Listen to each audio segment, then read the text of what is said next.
Hello students, welcome to the class of Zoology Optional. This is the answer writing class of Zoology Optional. Our topic for today is metagenesis. Now, how we are going to proceed these classes? First of all, we are going to look at the syllabus where this topic has been given. Then we are going to look at the previous year questions, previous year question analysis of the same topic. That is कि कौन-कौन से year में metagenesis के बारे में पूछा गया है. Then we are going to understand the topic that what is metagenesis. I'll tell you some details about this topic. Then in the last, we are going to write the answer with diagram.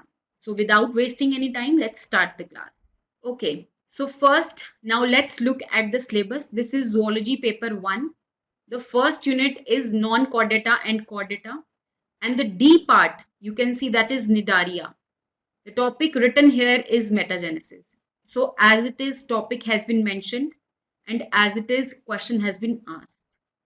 Now let's look at UPSC 2025 question paper. So basically this is Zoology paper 1 and question number 1, part number A, that is write the short note on the following, that is metagenesis, and it has been asked for 10 marks. तो यहाँ पे आप देख सकते हैं 10 marks के लिए metagenesis को पूछा गया है. तो अगर मैं मेटाजेनेसिस के बारे में बात करूं, उसके प्रीवियस ईयर क्वेश्चन एनालिसिस के बारे में बात करूं, तो एक तो 2025 में क्वेश्चन नंबर 1 का ए पार्ट मेटाजेनेसिस के बारे में पूछा गया. 2021 में सेकंड क्वेश्चन का B part, that is alternation of generation. What is alternation of generation? This is again related to metagenesis. Then is 2029 में क्वेश्चन नंबर 1 का B part, that is metagenesis, does it differ from alternation of generation? In the class, I will tell you what is the difference between metagenesis and alternation of generation.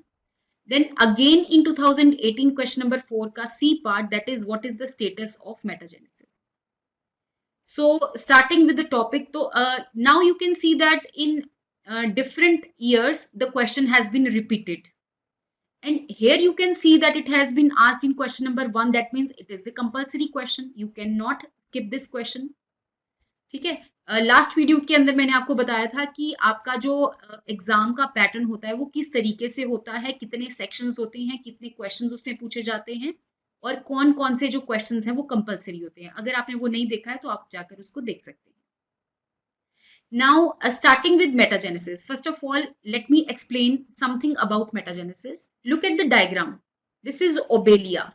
Obelia basically animal kingdom के अंदर आपका एक phylum है, that is Cnidaria. उस Cnidaria के अंदर एक organism आपको देखने को मिलेगा, दैट इज ओबेलिया. ये जो ओबेलिया है इसकी आपको दो फॉर्म्स देखने को मिलती हैं. एक फॉर्म जो है वो एसेक्सुअल रिप्रोडक्शन करती है और जो दूसरी फॉर्म है वो सेक्सुअल रिप्रोडक्शन करती है. आई होप आपने ज़ूलॉजी ऑप्शनल ऑप्ट किया है तो आई होप आपको पता होगा कि what is asexual and sexual reproduction. Asexual reproduction में without involvement of the second parent, the progeny is produced. Sexual reproduction के अंदर two parents are involved to produce the progeny. ठीक है. तो अगर मैं ओबेलिया के बारे में बात करूं तो ओबेलिया इसके अंदर सबस्ट्रेटम के साथ अटैच्ड है. दैट मीन्स यहाँ पे किसी चीज के साथ ही अटैच्ड है.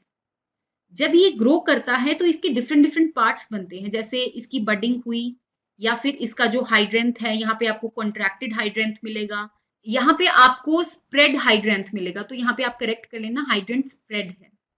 अब आपको इसका एक पार्ट मिलेगा, दैट इज द ब्लास्टोस्टाइल. ब्लास्टोस्टाइल में आपकी एसेक्सुअल बडिंग होती है. ठीक है, ब्लास्टोस्टाइल में आपकी एसेक्सुअल बडिंग होती है और यहाँ पे एक फॉर्म बनती है, दैट इज द मेड्यूसा. ये जो मेड्यूसा है ये बाहर रिलीज हो जाता है, ये एक फ्री स्विमिंग स्टेट है. आपने यहाँ पे डिफरेंस एक नोटिस करना है कि जो ओबेलिया है उसका जो एसेक्सुअल पार्ट है that is sedentary in nature. Sedentary का मतलब है कि ये एक सबस्ट्रेटम के साथ अटैच्ड है, ये फ्री स्विमिंग नहीं है. लेकिन यहाँ पे जो मेड्यूसा प्रोड्यूस हुआ है ब्लास्टोस्टाइल से, दिस इज फ्री स्विमिंग. ये जो मेड्यूसा प्रोड्यूस हुआ है इसके डिफरेंट सेक्सेस देखने को मिलते हैं. एक है आपका male medusa, other one is the female medusa. ये जो मेड्यूसा है इसके एपिडर्मिस के अंदर आपको डिवीजन देखने को मिलेगी और वहां पे आपके जो मेड्यूसा के जो सेक्स सेल्स हैं वो प्रोड्यूस होंगे. फॉर एग्जाम्पल मेल मेडुसा के अंदर स्पर्म बनेगा, देन इस फीमेल मेडुसा के अंदर ओवम बनेगा। ये जो स्पर्म और ओवम है ये जाइगोट बनाएगा फर्टिलाइजेशन के बाद, उसकी 1 cell stage, 2 cell stage, 4 cell stage, blastula, and ultimately इसकी एक लार्वल स्टेज बन जाएगी जिसको हम प्लेन्यूला बोलते हैं। ये जो प्लेन्यूला है धीरे धीरे जब ग्रो करेगा अल्टीमेटली ये एक सबस्ट्रेटम के साथ कहीं ना कहीं जाकर अटैच हो जाएगा, तो प्लेन्यूला सेटल्स। फिर ये फर्दर ग्रो करेगा, ग्रो करने के बाद ये अगेन हाइड्रूला बना देगा। हाइड्रूला जो है अगेन इसकी बडिंग होगी, इसके डिफरेंट डिफरेंट पार्ट्स बनेंगे, ब्लास्टोस्टाइल बनेगा और अल्टीमेटली दोबारा से मेड्यूसा बन जाएगा। तो इस डायग्राम के अंदर आप देख सकते हैं कि इसकी 2 स्टेजेस हैं, एक तो है इसकी एसेक्सुअल स्टेज और एक है इसकी सेक्सुअल स्टेज। दैट मीन्स एक जनरेशन है asexual, next generation is sexual. ठीक है, एसेक्सुअल जनरेशन को हम पॉलीप्लॉइड स्टेज भी बोलते हैं या फिर हाइड्रॉइड स्टेज भी बोलते हैं। सेक्सुअल स्टेज को हम मेड्यूसॉइड स्टेज भी बोलते हैं। तो अगेन इस लाइफ साइकिल के अंदर ऑल्टरनेशन ऑफ जनरेशन हो रहा है। दैट मीन्स एक बार आपकी एसेक्सुअल स्टेज आ रही है, दूसरी बार आपकी सेक्सुअल स्टेज आ रही है। तो यही चीज ऑल्टरनेशन ऑफ जनरेशन को निडारिया के अंदर या फिर सीलंट्रेटा के अंदर हम मेटाजेनेसिस से जानते हैं। नाउ अगर आपको इसकी आंसर राइटिंग करनी है, आंसर राइटिंग के लिए आपको सबसे पहले पता होना चाहिए कि आपने एक इंट्रोडक्शन लिखनी है, उसके बाद इसकी बॉडी आएगी और लास्ट में इसका कंक्लूजन आएगा। तो इन तीनों चीजों में से आंसर राइटिंग में आप कोई भी चीज स्किप नहीं कर सकते। अब क्योंकि ये जूलॉजी ऑप्शनल का पेपर है तो इसके अंदर आपको डायग्राम या फिर कोई ना कोई फ्लो चार्ट जो है वो आप ऐड कर सकते हैं। अगर मैं स्टार्ट करूं इसकी आंसर राइटिंग से, तो सबसे पहले तो आप इसको एक्सप्लेन कर देंगे कि मेटाजेनेसिस का मतलब क्या होता है। इसका मतलब होता है कि सीलंट्रेटा के अंदर जो ऑल्टरनेशन ऑफ जनरेशन हो रही है उसी को हम क्या बोलते हैं, मेटाजेनेसिस बोलते हैं। इसके अंदर कौन कौन सी जनरेशन जो है वो ऑल्टरनेट करती है। एक जनरेशन है आपकी एसेक्सुअल हाइड्रॉइड जो कि फिक्स्ड होती है, दूसरी जनरेशन है आपकी मेड्यूसाइड फेज जो कि फ्री स्विमिंग होती है। ठीक है, इसी चीज को हम मेटाजेनेसिस के नाम से जानते हैं। इसका बेस्ट एग्जाम्पल है ओबेलिया। तो थोड़ा थोड़ा आप इसको दोनों फॉर्म्स के बारे में थोड़े थोड़े फीचर्स आप एक्सप्लेन करेंगे, जैसे कि पॉलीप्लॉइडी फेज जो है वो फिक्स्ड होती है, मेड्यूसॉइड फेज जो है that is pelagic, that means it is free swimming. ये हाइड्रॉइड कॉलोनी बनाती है, ये फ्री स्विमिंग होती है, इसकी रिप्रोडक्शन एसेक्सुअल है, इसकी रिप्रोडक्शन जो है वो सेक्सुअल है। Then is it arise from hydrula attach to substratum. जैसे कि मैंने आपको बताया कि जो प्लेन्यूला है वो धीरे धीरे नीचे जाके सेटल हो जाता है और उसी से हाइड्रूला बनता है, उसी से आपका ओबेलिया बनता है। तो अगेन ये जो है वो सबस्ट्रेटम के साथ अटैच होता है। अगर मैं सेक्सुअल स्टेज के बारे में बात करूं तो ब्लास्टोस्टाइल के अंदर एसेक्सुअल बडिंग होती है और वहां से ही आपका मेडुसा बनता है। इसके अंदर कोई भी सेक्स सेल्स आपको देखने को नहीं मिलेगी और इसके अंदर आपको सेक्स सेल्स जो है वो देखने को मिलेगी, वो भी ब्लास्टोस्टाइल के एपिडर्मिस से अराइज होती है और अल्टीमेटली वो गोनैड्स के अंदर माइग्रेट कर जाती है।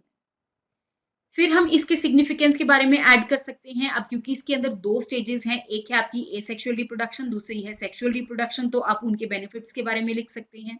जैसे कि सेक्सुअल रिप्रोडक्शन के अंदर आपको जेनेटिक वेरिएशन देखने को मिलती है, एसेक्सुअल रिप्रोडक्शन के अंदर आपको रैपिड मल्टीप्लिकेशन देखने को मिलती है। इसके अलावा क्योंकि इसकी 2 फॉर्म्स हैं तो इनका जो सर्वाइवल है वो थोड़ा अच्छा हो जाता है। इसके अलावा जो फ्री स्विमिंग स्टेट है वो सीडेंट्री स्टेट के जो गैमीट्स है बेसिकली उसको डिस्पर्स करने का भी काम करता है। यहाँ पे आप एक फ्लो चार्ट बना सकते हैं, जैसे हाइड्रॉइड फेज है, वहां से ब्लास्टोस्टाइल से मेड्यूसा प्रोड्यूस हुआ, वहां से डिफरेंट डिफरेंट गैमीट्स प्रोड्यूस हुए, अल्टीमेटली जाइगोट बना, उसे लार्वा बना प्लेन्यूला, अगेन हाइड्रॉइड फेज जो है वो आ जाएगा। कंक्लूजन पार्ट में आप लिख सकते हैं कि मेटाजेनेसिस जो है वो हालांकि ऑल्टरनेशन ऑफ जनरेशन है ओबेलिया के अंदर, लेकिन it is not the true alternation of generation. Now what is true alternation of generation?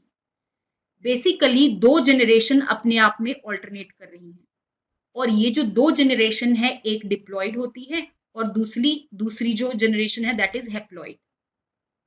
Diploid और हैप्लॉइड का मतलब है इसके अंदर 2n नंबर ऑफ आपके क्रोमोसोम्स देखने को मिलेंगे, हैप्लॉइड के अंदर आपको half the number of chromosomes देखने को मिलेंगे। ठीक है, तो ये डिप्लॉयड और हैप्लॉयड होता है, बेसिकली हाफ रह जाते हैं उसके अंदर। लेकिन जो ओबेलिया है उसमें जो एसेक्सुअल स्टेज है वो भी डिप्लॉयड है, उसको हम डिप्लॉयड ज़ूओइड बोलते हैं। जो मेड्यूसा है जो कि ब्लास्टोस्टाइल की एसेक्सुअल बडिंग से बना है, दैट इज ऑल्सो डिप्लॉयड। हालांकि उसमें से जो गेमीट्स प्रोड्यूस होते हैं दैट इज हैप्लॉयड, बट उसकी जो फॉर्म है मेड्यूसा है दैट इज डिप्लॉयड। तो यहाँ पे दोनों की दोनों जो जनरेशन है दैट इज डिप्लॉयड। अगर मैं इसी चीज को प्लांट्स के साथ कंपेयर करूं तो प्लांट्स के अंदर जैसे मॉसेस या फिर फर्न्स होते हैं, उनके अंदर एक स्पोरोफिटिक फेज होता है और एक गेमिटोफिटिक फेज होता है। स्पोरोफिटिक फेज में डिप्लॉयड होता है, this is diploid, that means इसके अंदर 2n नंबर ऑफ आपको सेल्स या फिर क्रोमोसोम्स देखने को मिलेंगे। गेमीट्स के अंदर आपको दिस इज हैप्लॉयड, इसके अंदर आपको half the number of chromosomes देखने को मिलेंगे। एक बार स्पोरोफिटिक फेज आता है, दूसरा जो फेज आता है दैट इज गेमिटोफिटिक, वो अपने आप के अंदर ही हैप्लॉयड है, बट यहाँ पे जो मेड्यूसा बन रहा है दैट इज डिप्लॉयड। इससे जो सेल्स प्रोड्यूस हो रहे हैं, इससे जो गेमीट्स प्रोड्यूस हो रहे हैं दैट इज हैप्लॉयड, बट जो मेड्यूसा अपने आप में है दैट इज डिप्लॉयड। तो आप कंक्लूजन में ये लिख सकते हैं कि ऑल्टरनेशन ऑफ जनरेशन ओबेलिया के अंदर, हालांकि उसको मेटाजेनेसिस बोला जाता है, but it is not the true alternation of generation which can be seen in plants like mosses and ferns, in which two stages are there, जैसे कि asexual sporophytic phase and sexual gametophytic phase. So that is all. तो यहाँ पे आप इसका एक diagram भी बना सकते हैं। अगर आप इस डायग्राम की प्रैक्टिस करना चाहते हैं तो इसके ऊपर मैं एक शॉर्ट बना दूंगी, तो इजीली आप उसको देख सकते हैं और उसको प्रैक्टिस कर सकते हैं। हार्डली ये 10 to 15 सेकेंड्स लेगा ये डायग्राम बनने के लिए, ये मैं आपको प्रैक्टिस करवा दूंगी। सो आई होप आपको यहाँ तक आज का जो टॉपिक है वो समझ में आया होगा।